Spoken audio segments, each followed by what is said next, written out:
Ndabasuhuje cyane mwese kandi mbahaye ikaze. Uyu munsi tugiye kuvuga ku mfunguzo zirindwi zafasha umubyeyi kurera umwana ushoboye. Ni ukuvuga ngo ikiganiro kirajya kurangira nk'umubyeyi wamaze gusobanukirwa neza uburyo wakwifashisha kugira ngo abana bawe bakomeze gukura neza, ari abana bashoboye, ari abana bashoboye mu mashuri, ari abana bashoboye mu rugo, ari abana bashoboye muri sosiyete, hanyuma kandi bakazakura ari abantu b'indangagaciro, ari abantu bateye ishema umuryango ndetse n'igihugu muri rusange. Urufunguzo rwa mbere ni ukuba icyitegererezo ku mwana. Abana bareba ibyo dukora ntabwo bumva ibyo tubabwira ngo bafate umurongo ukwiriye. Bo birebera ibyo ukora. Aha ngaha rero uzasanga ababyeyi benshi bagwa mu ikosa ryo kwereka abana ibintu bitandukanye n'ibyo bababwira.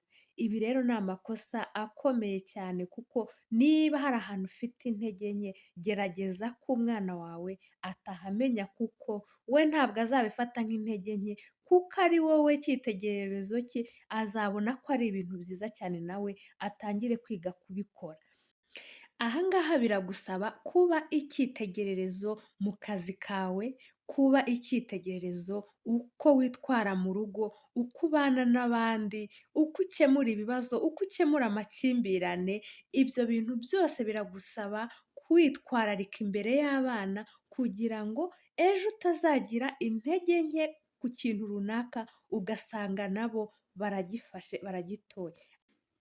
Ikintu cya kabiri nifuje kubabwira nk'urufunguzo nanone rufasha umubyeyi kurera umwana ushoboye, ni ukumuyobora muri urwo rugendo rw'imikurire ye, ukamuha amakuru yose ahagije akeneye kugira ngo arusheho gukura neza. Musigaye mubona ko abana basigaye babana n'ababyeyi cyangwa baba mu rugo igihe gito, usigaye ujya kubona ukabona umwana w'imyaka icumi, cumi n'umwe, ubwo ngubwo ni uwo wabashije kuba mukuru, bagiye mu ma interina, bagiye mu mashuri hirya no hino.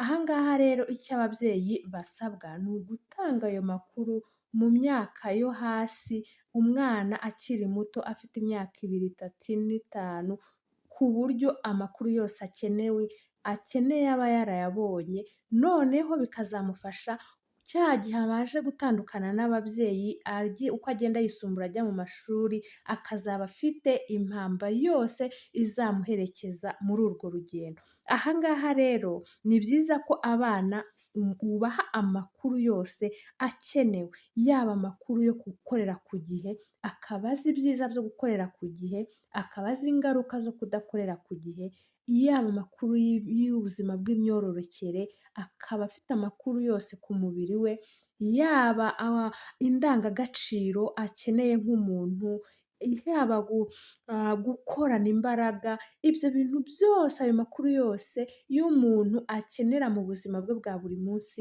umwana akaba ayafite kuva mu myaka ye yo hasi, bihera muri ya gahunda mwiha mu rugo, muri ya gahunda y'uburyo ugenda ubapangira gahunda, uko ibintu bikurikirana kugira ngo mwirinde gukorera mu kavuyo, ukabereka uburyo imibanire hagati yabo, ukabereka ingaruka ziri mu mibanire mibi n'ibyiza biri mu kubana neza.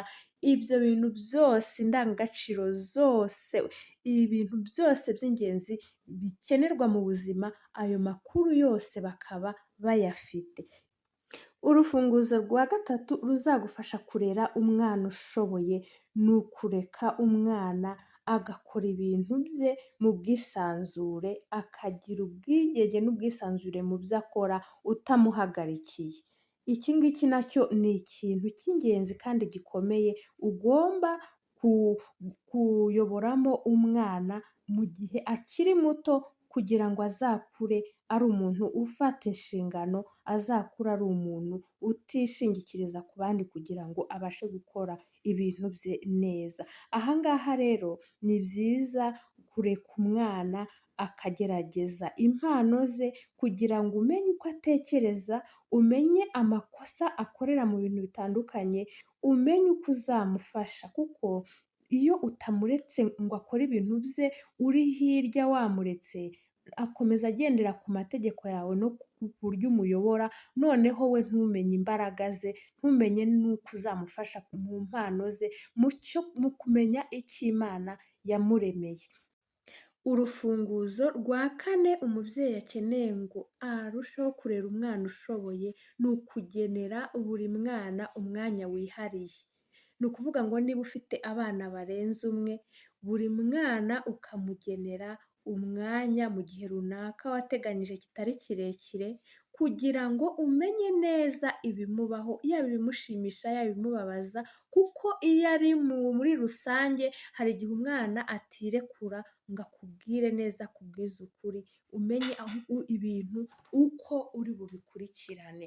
Ni byiza rero ko buri mwana umugenera umwanya we, ibi bizamufasha gufunguka, ibi bizagufasha gufatirana ibintu bitandukanye bishobora kumubaho, ukaba ugomba kubifatirana hakiri kare, ukagira umurongo ubiha, kandi arakubwira uko yiyumva, ibyifuzo bye, ibimubangamiye, ibyo kandi bimufasha kumva ari umuntu udasanzwe, ari umuntu ukunzwe kandi yitaweho by'umwihariko, atari ukuvuga ngo ni ibintu bifatiwe muri rusange, ahubwo akabona ko wamuhaye umwanya we w'umwihariko, ibyo ngibyo nabyo abiha agaciro, noneho n'ubutaha hagira n'ikimubaho akaba yakihutira kuba ari wowe muntu wa mbere akibwira.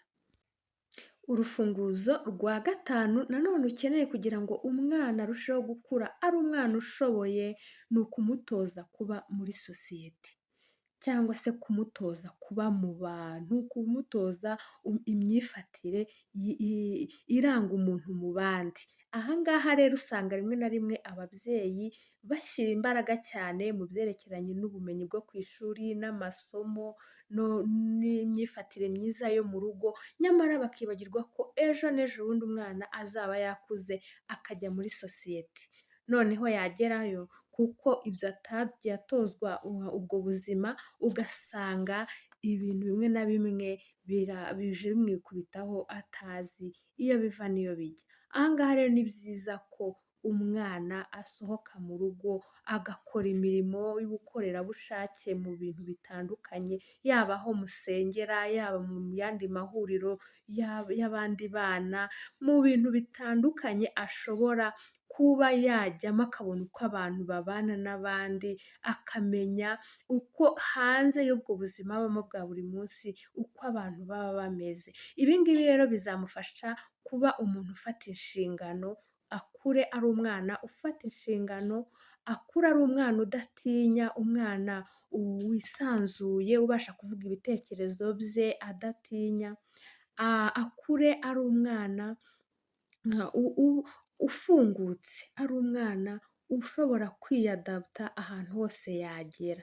Aha ngaha rero ntabwo ubumenyi azabukura mu rugo ndetse no ku ishuri, ahubwo azabukura mu zindi club zitandukanye ashobora kubamo, aho musengera nk'uko twabivuze, n'ahandi henshi, ahantu hose hahurira abantu benshi kandi hashobora kugira icyo hamufasha. Ibi ngibi nabyo ni ibintu byiza cyane gutangira kubimenyereza umwana mu gihe akiri muto, ndetse bijyanye n'impano ye akaba yafata inshingano aho hantu, bijyanye n'icyo yiyumvamo, bijyanye n'impano ye, agatangira kuyikuza akiri muto. Hanyuma urufunguzo rwa gatandatu ruzagufasha kurera umwana ushoboye, ni uguha agaciro ibyo akora neza. Akenshi ababyeyi bakunda kugwa mu mutego wo kureba ibyo umwana yatsinzwe cyangwa se ibyo yakoze nabi, akaba ari byo bitaho cyane, nyamara ibyo yakoze neza ugasanga nta mbaraga babishyizemo cyangwa ntabwo babishimye, ntabwo bamweretse ko ibyo yakoze neza nabyo bihari, ahubwo ugasanga akenshi umubyeyi arajya ku byo yakoze nabi, ku byamutsinze, nyamara hari ibyo yakoze neza bijyanye n'impano ze, ariko kuko umubyeyi nawe afite ibyo yifuza ko umwana azaba, ugasanga aha ngaha havutse ikibazo. Ni byiza rero icya mbere kumenya ibyo umwana ashoboye kandi ukabiha agaciro, ukabimuherekezamo kurusha ibyo akora nabi. Buriya twese hano ku isi buri wese agira impano ye, agira ikintu yaremewe. Nufosinga umwana cyangwa numusunikira kujya mu cyo wowe ushaka ko azaba, nyamara we atari cyo yumva yaremewe, atari yo mpano ye, ntabwo azigera aba successful, ntabwo azigera atsinda mu buzima, kuko wamusunikiye mu kintu ataremewe. Ni byiza rero kuyobora umwana mu kintu ashoboye, ahubwo mukamufasha kugikuza, mukamufasha kugishyiramo imbaraga, mukamufasha ko icyo kintu kizamufasha kugera ku rwego yumva yifuza, urwego ruhambaye. Noneho ikintu cya karindwi ari nacyo tugiye gusorezaho, ni uguha umwana indyo yuzuye. Guha umwana indyo yuzuye nacyo ni ikintu kitagomba kwibagirana, kuko bajya bavuga ngo turi ibyo turya. Niba rero turi ibyo turya, niyo mpamvu ukwiriye gukurikirana imirire y'umwana, umwana ntahore mu bintu biryohereye mu kanwa by'amasukari n'amafiriti n'ibindi bitandukanye abana bakunda, ahubwo akamenyerezwa no kurya indyo yuzuye, irimo imboga, irimo imbuto, irimo ibyubaka umubiri, ibintu byose bitandukanye biranga indyo yuzuye, kugira ngo arusheho gukura neza, arusheho gukuza ubwenge, arusheho gukura mu gihagararo, arusheho gukura mu mpande zose zitandukanye z'umubiri we ndetse n'iz'ubuzima bwe. Ibi ngibi rero nabyo ni ibintu bitagomba kwibagirana mu gihe wifuza kurera umwana ushoboye.